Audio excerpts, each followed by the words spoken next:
ऐसा हुआ एक बार कि किसी माँ का एक ही बच्चा था और अचानक से वो बीमार हो गए एकदम, और हॉस्पिटल में लेके गए तो बोल जी इसको तो तुरंत ब्लड चढ़ाना पड़ेगा। बोल जी कौन सा ग्रुप है? तो बोले इसका तो ए नेगेटिव ग्रुप है और बड़ा रेयर ग्रुप है, मिलेगा नहीं किसी का भी। तो उसने सारे परिवार में देखा, किसी का भी वो ग्रुप था ही नहीं वास्तव में।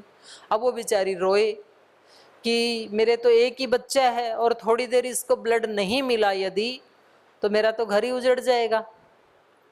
उसी समय कोई एक बिल्कुल अनजान व्यक्ति उसके पास आया, बोले माता जी क्यों रो रहे हो? बोले बेटा ऐसे ऐसे बात है और ये ग्रुप में, बोले मेरा ए नेगेटिव ग्रुप ही है, मैं दे देता हूँ, चलो मेरा भी कोई रोगी है यहाँ इस हॉस्पिटल में, मैं उसको देखने आया था और मैं दे देता हूँ।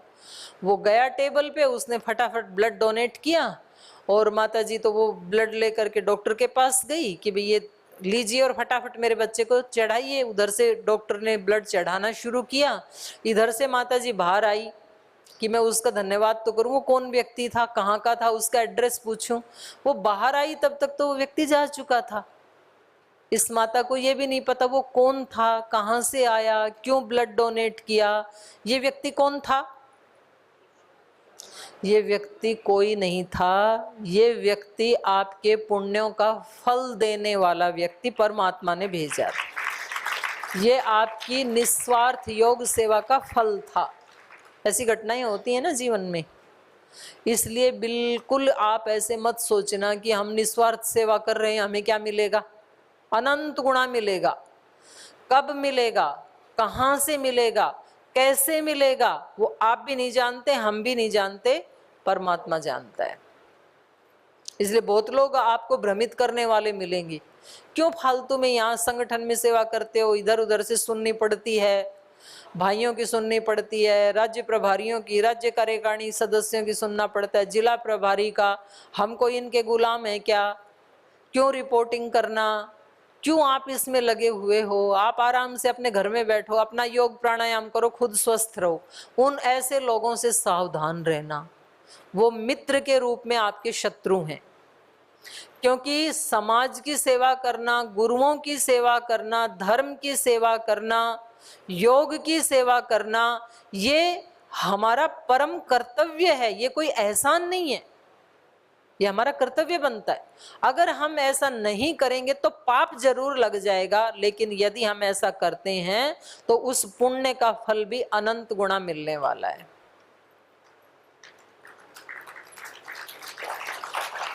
तो गुरु बस यही काम करते हैं कि हमारी आंखों से ये पट्टियां हटा देते हैं और फिर हम ठीक रास्ते पे चलते चलते अपने गंतव्य स्थान पे पहुंच ही जाएंगे। बस गुरु के पास जब जाएं तो समित पाणी होकर के जाएं। माने गुरु के पास जब हम जाते हैं तो तीन चीजें हमारे हाथ में होनी चाहिए, प्रबल अभिप्सा, अनन्य श्रद्धा और तीसरा है अखंड प्रचंड पुरुषार्थ। एक तो हमारी अभिप्सा होनी चाहिए, क्योंकि आदमी में यदि अभिप्सा ही नहीं है कि मैं कुछ बड़ा काम करूं तो उससे कोई नहीं करवा सकता फिर। और यदि उसकी अभिप्सा तो है लेकिन किसी के प्रति श्रद्धा ही नहीं है, किसी की बात मानता ही नहीं है, तो भी आगे बढ़ना इम्पॉसिबल है। श्रद्धा भी है, अभिप्सा भी है, पुरुषार्थ नहीं करता है। आज भी हमारे को परम पूज्य गुरुदेव ने बताया ना कि आज करोड़ों लोग यदि परम पूज्य गुरुदेव का सम्मान करते हैं और हम सब बहनें भी यदि अपने घरों से चल के यहाँ आए हैं तो इसलिए आए हैं कि उस महापुरुष ने अपने जीवन में प्रतिपल अखंड प्रचंड पुरुषार्थ किया है, बहुत बड़ा कार्य किया है, इसलिए कोई पूछता है, वरना कोई नहीं पूछता है। जिसने कर्म किया है, ये आप में से ही कुछ बहनें राज्य प्रभारी कैसे बन गई और कुछ राज्य कार्यकारिणी के सदस्य कैसे बन गई और कुछ सामान्य कार्यकर्ता क्यों रह गए, और आप लोगों के बीच में से ही मेरे को मुख्यालय में सेवा करने का सौभाग्य क्यों मिल गया। उसके लिए जो जितना करता है वो अपने आप ही दिख जाता है गुरु को। तो हमें नॉलेज कितनी है वो महत्वपूर्ण नहीं है, उस नॉलेज के अकॉर्डिंग हम जीते कितना है ये ज्यादा महत्वपूर्ण, और जो जीता है वो तो भाई आगे बढ़ेगा। तो ये 3 चीजें जरूर होनी चाहिए हमारे अंदर। अभीप्सा ऐसी होनी चाहिए जैसे बीज में होती है। जैसे जमीन में बीज बोते हैं तो मिट्टी में दब जाता है ना, पर उसके अंदर अंदर अभीप्सा होती है कि मैं बाहर निकलूं इस जमीन से, अंधेरे में पड़ा नहीं रहना चाहता है बीज। अब बीज बेचारा इतना कठोर, उसके अंदर जो ऊर्जा है वो अभीप्सा है। अब पहले तो बीज से बाहर आए वो, और फिर बीज से बाहर आए तो इतनी मोटी जमीन की परत उसको बाहर आए, तो कितना कठिन काम है। लेकिन वो अभीप्सा इतनी प्रबल है कि एक दिन वो उस बीज के कठोर कवच को भेद के बाहर आ जाती है और मिट्टी के भी कठोर परत को भेद करके बाहर आ जाती है। तो देखो अंकुर कितना मुलायम होता है ना, और जमीन कितनी कठोर है, फिर भी कैसे आ जाता है? अभीप्सा के कारण। आप सब बहनें साधारण साधारण सी बहनें, और आपके मन में अभीप्सा हुई कि हम भी किसी बड़े कार्य में सहयोगी बने, हम केवल घर का काम करने के लिए नहीं बने, हम देश और समाज का काम करने की भी हमारे अंदर अभीप्सा है। वो अभीप्सा आपको सामान्य से घर से निकाल करके और आज इस सदी के महामानव के पास ले आई। ये आपकी प्रबल अभीप्सा का ही फल है जो आप यहाँ आ गए। तो आपका अंकुर फूट चुका है आपके बीज का। फिर अंकुर फूटने के बाद फिर वो सूर्य को देखता है, क्योंकि सूर्य के प्रकाश में ही पौधे आगे बढ़ते हैं, सूर्य ना होता। वो देखता है मेरा लक्ष्य उधर है, मुझे उधर जाना है, तो ऊपर की तरफ बढ़ता है वो। तो अब आपका अंकुर तो फूट गया, अब आपका लक्ष्य है श्रद्धेय स्वामी जी महाराज सूर्य के रूप में। हमें स्वामी जी जैसे बनना है। जैसे स्वामी जी ने करोड़ों लोगों के जीवन में खुशहाली ला दी, तो ऐसे हमें कम से कम लाखों हजारों के जीवन में तो लानी ही है। तो यही हमारी यात्रा है। तो जिसकी जैसी अभीप्सा होगी उसको उतना फल मिल जाएगा। भाई जिसकी ग्रहणशीलता नहीं है तो फिर तो गुरु क्या, साक्षात भगवान भी सामने आके खड़ा हो जाए तो भी परिवर्तन नहीं कर सकता है। भगवान कृष्ण के सामने एक तरफ अर्जुन खड़े थे, एक तरफ दुर्योधन खड़े थे। अर्जुन का तो पूर्ण रूपांतरण हो गया और दुर्योधन का सर्वनाश हो गया। उसने मानी नहीं कृष्ण की बात, उसको समझ में ही नहीं आया कि मेरे सामने कौन योगी खड़ा हुआ है। उनके सामने कंस भी खड़ा हुआ था, कृष्ण के सामने। उनके सामने शिशुपाल भी खड़ा हुआ था। तो जिनको समझ में नहीं आता है, जिनको यही लगता है कि सेशन में से उठ के कैसे कमरे में जाके थोड़ा आराम कर लूं और फिर 2 घंटे के बाद उठ के आके फिर पीछे बैठ जाऊं, देखो मैं कितनी स्मार्ट हूं। तुम सुबह से यहाँ बैठे हो, तुम्हारे पैर दुख रहे हैं, कमर दुख रही है, मैं तो 2 घंटे बीच में जाके कमरे में आराम करके आ गई, मैं देखो कितनी स्मार्ट हूं। स्मार्ट नहीं हूं, बुद्धू है। हमने तो दीदी को बुद्धू बना दिया, दीदी को क्या पता, हम चुपके से उठ के चले गए। मेरे को बुद्धू नहीं बनाया, अपने आप को बुद्धू बना लिया। हमने तो वहां जाकर के कोई शिविर नहीं लगाया, और फिर जब यहाँ हरिद्वार आने का टाइम हुआ तब हमने लगातार 2-3 शिविर लगा दी और हम हरिद्वार आ गई। तो देखो हमने गुरुजी को बुद्धू बना दिया। वैसे आप ऐसे हैं नहीं, आप सब बहुत अच्छी बात बहनें हैं। मेरे को तो उदाहरण देना है इसलिए, अब और किसका दूं, आप सामने बैठे हो तो आपका ही दूंगी। अब ये एक आधी हैं तो अपने आप को ठीक कर लेना बहन।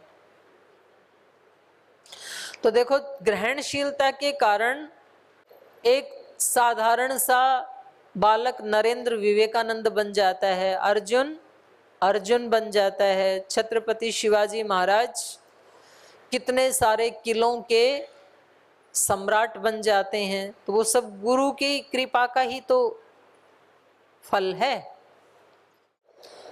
तो जीवन के रथ को यदि आगे बढ़ाना है तो ये 2 प्रबल चक्र हैं जीवन के रथ को आगे बढ़ाने के लिए। एक गुरु का अनुशासन, गुरु की सेवा, और दूसरा आप जो घर घर जाकर के सेवा करते हैं, योग की सेवा, गांव गांव में जाकर के जो करते हैं, दीन दुखियों की सेवा करते हैं, इन दोनों से बहुत बड़ा आपका पुण्य बढ़ जाएगा। आपकी जीवन की गाड़ी में फ्यूल का काम करेंगे ये दोनों तत्व, गुरु तत्व और सेवा तत्व। बहुत बड़े तत्व हैं ये दोनों। और सेवा का मतलब है जहां जो आपका कर्तव्य है उसका पालन करना। सेवा का मतलब ये नहीं है कि केवल योग कक्षा लगाने को ही हम सेवा कह रहे हैं, वो भी है, लेकिन वास्तव में जो आप अपने बच्चों की सेवा करते हैं, पति की करते हैं, सास ससुर की करते हैं, रिश्तेदारों को संबंधियों का संबंध निभाते हैं, वो सब सेवा में ही आता है। तो ये विभिन्न विभिन्न प्रकार की सेवा सबके जीवन में है, उन सब अपने कर्तव्यों का पालन करना। और सेवा के आदर्श हैं हमारे, सबसे पहले तो हमारे परम पूज्य गुरुदेव और श्रद्धेय आचार्य श्री हमारे आदर्श। भाई वो तो साक्षात हमारे सामने है ना। आप कहोगे हनुमान जी को तो हमने देखा नहीं, तो गुरु जी को तो दिखाई दे रहा है, श्रद्धेय आचार्य जी तो दिखाई दे रहे हैं, और महर्षि दयानंद हमारी एक गुरु परंपरा से, जो हमारे गुरु जी के भी गुरु रहे, तो वो हमारे आदर्श हैं। और गुरु और सेवा में संबंध क्या है? एक जो सच्चा समर्थ गुरु है वो ही हमें सच्ची सेवा तक पहुंचा सकता है। तो मैंने बताया था ना कि ये सेवा करना इतना सरल नहीं है, सेवा तत्व बहुत बड़ा है। सेवा करने के लिए व्यक्ति को अपने आप को मिटाना पड़ता है, क्योंकि सेवा कहते ही क्या आता है, हम छोटे और जिसकी सेवा कर रहे हैं वो बड़े। तो अपने आप को छोटा करना पड़ता है सेवा करने के लिए, और अपने अहंकार को मिटाना पड़ता है सेवा के लिए, और अहंकार मिटते ही भगवान मिल जाते हैं। ये सेवा का फल है। जब कोई व्यक्ति अपने आप को बड़ा मानता है तो अहंकार बढ़ जाता है, और अपने आप को छोटा मानता है तो अहंकार टूटता है। और कुछ थोड़ा बहुत अहंकार व्यक्ति बचाना भी चाहे तो संगठन में तो दूसरे लोग तोड़ देते हैं।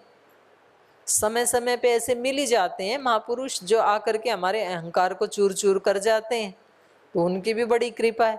क्योंकि भगवान और भक्त के बीच में जो बाधा बनी हुई है वो अहंकार ही है। गुरु और शिष्य के बीच में जो बाधा बनी हुई है वो अहंकार ही है। अगर वो बीच से निकले,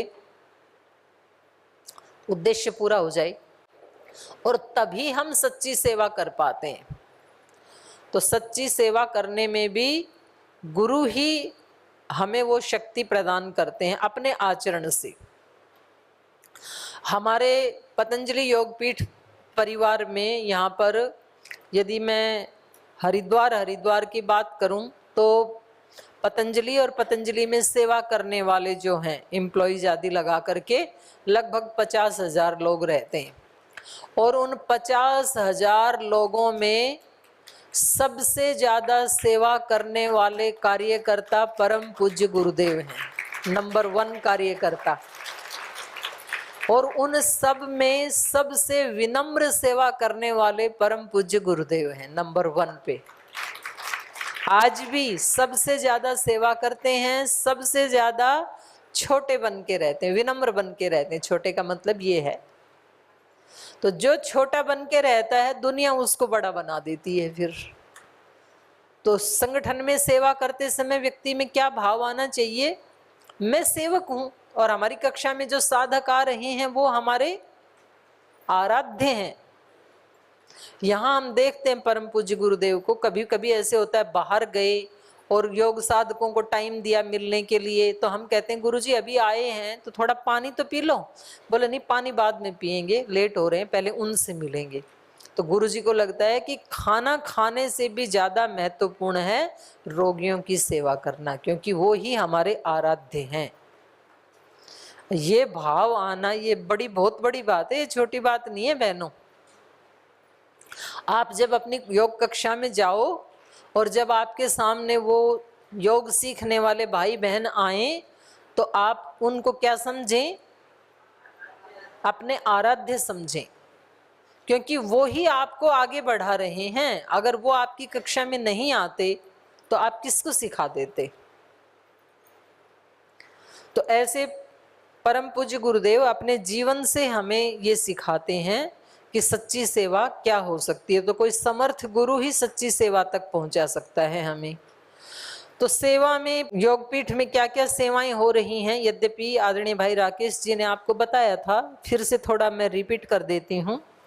पतंजलि विश्वविद्यालय के माध्यम से हजारों बच्चों की सेवा हो रही है पतंजलि गुरुकुलम के माध्यम से। 4 पतंजलि गुरुकुलम है अपने यहाँ, 2 भाइयों के हैं, 2 बहनों के लिए हैं। एक देवप्रयाग में है, एक हरिद्वार में है। एक ज्वालापुर में भाइयों का गुरुकुल है, एक हरिद्वार में है।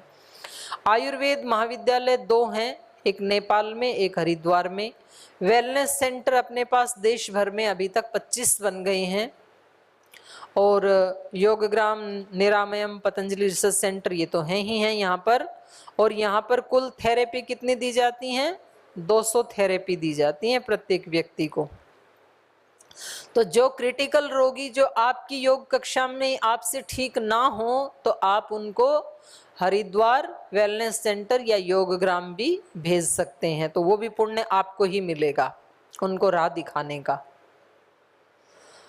और गुरु की कृपा के पात्र भी बन जाएंगे आप, लेकिन उसके लिए पूर्ण समर्पण करना होता है। और पूर्ण समर्पण का और पूर्ण रूपांतरण का उदाहरण यहाँ हमने एक दिया है, जैसे दूध से दही बनना। जब एक बार समर्पण कर देते हैं तो फिर बार बार उसमें संशय नहीं करना चाहिए। आप सब माताएं दूध से दही जमाती हैं तो दूध में एक बार जामुन डाल दिया तो फिर उसको रख देते हैं ना, बार बार तो हिला के नहीं देखते ना दही बना कि नहीं बना। अगर बार बार उसको हिला के देखेंगे तो दही नहीं बनेगा। उसका नियम क्या है? उसमें जामुन डाला, फिर उसको हिलाना नहीं, शांति से रख दो उसको। तो एक बार गुरु को समर्पण किया तो फिर बार बार चेक नहीं करना कि मैं तो यहाँ कक्षा चला रही हूँ, गुरु जी को पता लगा कि नहीं लगा, मेरे नाम का मैसेज वहां हरिद्वार पहुंचा कि नहीं पहुंचा। आप अपनी सेवा करते जाओ। आपके दूध का दही कब बनेगा वो गुरु पे ही छोड़ दो, क्योंकि आप जिस गली में, जिस घर में और जिस कमरे में योग करते हो और कराते हो उसका पता उसी समय गुरुदेव को लग जाता है और उसका फल भी ये यहीं बैठे बैठे आप तक पहुंचा देते हैं। अब ये बात समझ में आने में थोड़ा टाइम लगेगा। सेवा से जो अर्जित पुण्य है उसके क्या क्या लाभ हैं? तो शारीरिक रूप से आप स्वस्थ हो गए, ये लाभ है सेवा का।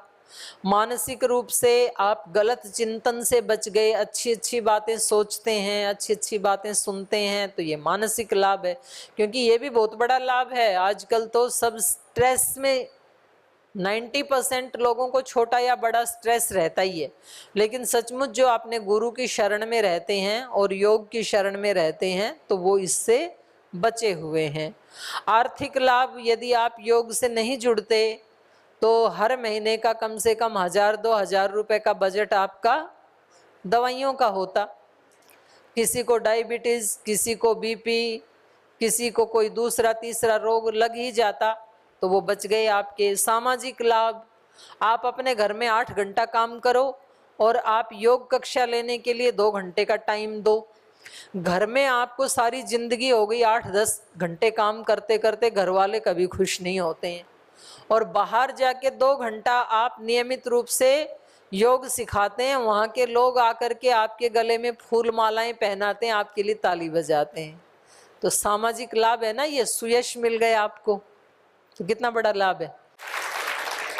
आध्यात्मिक लाभ, वो श्रद्धेय आचार्य श्री परसों बता रहे थे कि अगर हम इस संस्थान से नहीं जुड़ते, देखो 2 चीजें हैं बहनों, आपको बहुत सारे संस्थान मिलेंगे देश में, लेकिन वो केवल बातें छोकते हैं,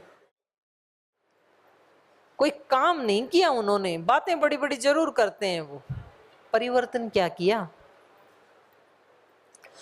आज देश में लाखों नहीं करोड़ों लोग सुबह उठ करके प्राणायाम करते हैं। हमारे ऋषियों की उस अष्टांग योग विद्या को प्रैक्टिकली जमीन पे उतारने का काम किसी ने किया तो स्वामी जी महाराज ने किया है।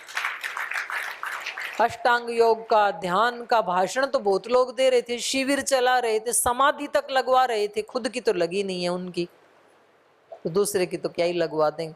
तो भाषण देना एक अलग चीज होती है। बहुत लोग बताएंगे सब करना चाहिए, जाप भी करना चाहिए, स्वाध्याय भी करना चाहिए, मैं उसकी निंदा नहीं कर रही हूँ, लेकिन केवल वाणी से बोलने से और केवल जाप करने से तो परिवर्तन नहीं आएंगे ना।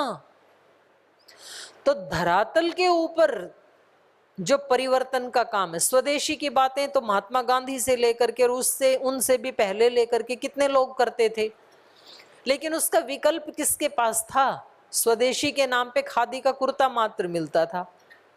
स्वदेशी के 2000 प्रोडक्ट बनाना ये पहली बार पतंजलि योगपीठ ने करके दिखाया धरातल पे। एक विकल्प तो दें हम। तो हम एक ऐसे संस्थान से जुड़े हैं जो संस्थान प्रैक्टिकल है, केवल विचार और केवल वाणी में नहीं बोलता है। पतंजलि योगपीठ की और दूसरे संस्थानों की तुलना करें तो भाई किस तरह से अलग है पतंजलि योगपीठ और संस्थानों से। एक सबसे बड़ा जो विशेषता है पतंजलि की वो ये है कि पतंजलि जो बोलता है वैसा 100% करता है, प्रैक्टिकल है 100%। तो ये आपका आध्यात्मिक लाभ भी है, क्योंकि जैसे ही व्यक्ति प्रैक्टिकल होगा ना तो ही उसके जीवन में कोई आध्यात्मिक परिवर्तन आएगा। केवल मानसिक रूप से, केवल वाचिक रूप से फर्क तो पड़ता है, लेकिन परिवर्तन तो नहीं आता है। तो इस पुनीत कार्य में वेद का अंतिम सूक्त है, संगच्छध्वम संवदध्वम संवो मनानसि जानताम देवा भागम यथा पूर्वे संजानाना उपासते। तो बस इतनी सी बात है कि हम सब बहनों को एकजुट होके काम करना है, अकेले अकेले नहीं करना। देखो, घर हो, परिवार हो, शरीर हो, संगठन का सबसे पहला उदाहरण तो हमारा शरीर ही है, फिर हमारा परिवार है, फिर ऐसे ही समाज और ऐसे ही फिर ये पूरा पतंजलि परिवार है। तो इसमें एक जो अनुशासन बनाया है, आदेश संगठन में परम पूज्य गुरुदेव का होता है, ये मैंने पहले दिन भी आपको बताया था। लेकिन परम पूज्य गुरुदेव के आदेश को ही नीचे धरातल तक पहुंचाने के लिए एक चेन बनी हुई है। तो पहले आपको मुख्यालय से कोई निर्देश दिया जाता है, फिर राज्य प्रभारी के पास वो पहुंचता है, राज्य प्रभारी फिर जिला और तहसील प्रभारी तक, फिर तहसील प्रभारी सब कार्यकर्ताओं तक। तो ऐसे हमारी संवाद प्रभारी बहनें जुड़ी हुई हैं प्रांत में भी और यहाँ मुख्यालय में भी। फिर ऐसे ही संगठन मंत्री हैं, कोषाध्यक्ष हैं, महामंत्री हैं, तो पूरी एक चेन बनी हुई है। तो आप लोगों को उस संगठन की मर्यादाओं का सम्मान करना है। पद के रूप में जो भी बहन आपको निर्देश देती हैं, तो ये आप उस बहन का निर्देश मत मानना, ये आप अपने गुरुदेव का ही निर्देश मान करके और सबको एकजुट होकर के इस कार्य को करना है। देखो, कभी कभी तो आदमी को बैक गियर लगाना ही पड़ता है, और जब बात अपनों की होती है तब तो कई बार बैक गियर लगाना होता है। आपके घर में आपका बच्चा जब कोई त्रुटि करता है तो आप भले ही बच्चे को तो समझाते हैं, पर घर के बाहर निकल के रास्ते में तो शोर नहीं मचाते हैं कि आज मेरे बच्चे ने ऐसे किया। ऐसे नहीं करते ना आप। तो ऐसे ही ये संगठन में भी, पतंजलि महिला पतंजलि योग समिति में भी कोई बहन से कुछ थोड़ा बहुत आगे पीछे हो भी जाए तो भी उस बहन को तो बता सकती हैं आप कि ऐसे नहीं करना चाहिए था आपको, उससे मेरे को कष्ट लगा, लेकिन बाहर किसी के सामने निंदा चुगली नहीं करना। और कम से कम इस संगठन में आप अपनी जैसी 100 बहनों को जोड़ना। जो नई बहनें आई हैं उनके लिए कह रही हूँ, आपको अपने जैसी कितनी बहनों को संगठन में जोड़ना है? 100 बहनों को। तो आपकी राष्ट्र भक्ति भी पूरी हो जाएगी, गुरु भक्ति भी पूरी हो जाएगी, और समाज के प्रति भी आपके कर्तव्य का पालन पूरा हो जाएगा। क्योंकि आपने यदि 100 बहनों को अपने जैसा बनाया तो फिर वो 100 बहनें 100 करके और इतनी सारी बहनों को प्रशिक्षित करेंगी। तो हमारा तो उद्देश्य इतना ही है भाई, ये ऋषियों की धरती है। आज भी हम एक महर्षि के सानिध्य में रहते हैं, और हम सब बहनों को ये परम सौभाग्य भगवान ने दिया है कि हम सब मिल करके ये छोटा छोटा सा ही कार्य है, कोई बहुत बड़ा लंबा चौड़ा तो नहीं है। सुबह उठ करके योग करना, दूसरों को करवाना, तो इतने से कार्य करके ही हम बहुत बड़ा एक आध्यात्मिक और सामाजिक परिवर्तन देश में ला सकते हैं महिला पतंजलि योग समिति के माध्यम से। राजनीतिक पार्टियां बड़े परिवर्तन नहीं लाती हैं, कुछ निर्णय होते हैं उनके जिनसे परिवर्तन आता है, लेकिन धरातल के ऊपर जो परिवर्तन आते हैं ना, वो आप और हम जैसे जो सेवा करने वाले लोग हैं, जो आध्यात्मिक संगठन हैं, जो सामाजिक संगठन हैं, वही हमेशा परिवर्तन लाते हैं। और खैर आप अभी जुड़े हैं भले ही, लेकिन अपनी जो लाखों लाखों बहनें जो पिछले 20-20 वर्ष से महिला पतंजलि योग समिति में सेवाएं दे रही हैं, उनकी सेवा का ही ये फल है कि आज पतंजलि विश्वविद्यालय से लेकर, पतंजलि गुरुकुलम से लेकर के, और पतंजलि के जो स्वदेशी प्रोडक्ट्स हैं उनसे लेकर के आज करोड़ों लोग पतंजलि के साथ जुड़े हुए हैं। तो इसमें परम पूज्य गुरुदेव का तप, परम श्रद्धेय आचार्य श्री का तप और पुरुषार्थ वो तो है ही है, लेकिन उसके साथ हमारे करोड़ों करोड़ों कार्यकर्ता भाई बहनों की भी बहुत बड़ी भूमिका है। तो पहले से ही वो यज्ञ चल रहा है पिछले 20 वर्ष से, आप लोगों को भी उसमें शामिल होना है और भी अच्छी अच्छी बहनों को इसमें शामिल करना है, सबको साथ मिलकर कार्य करना है संगठन में।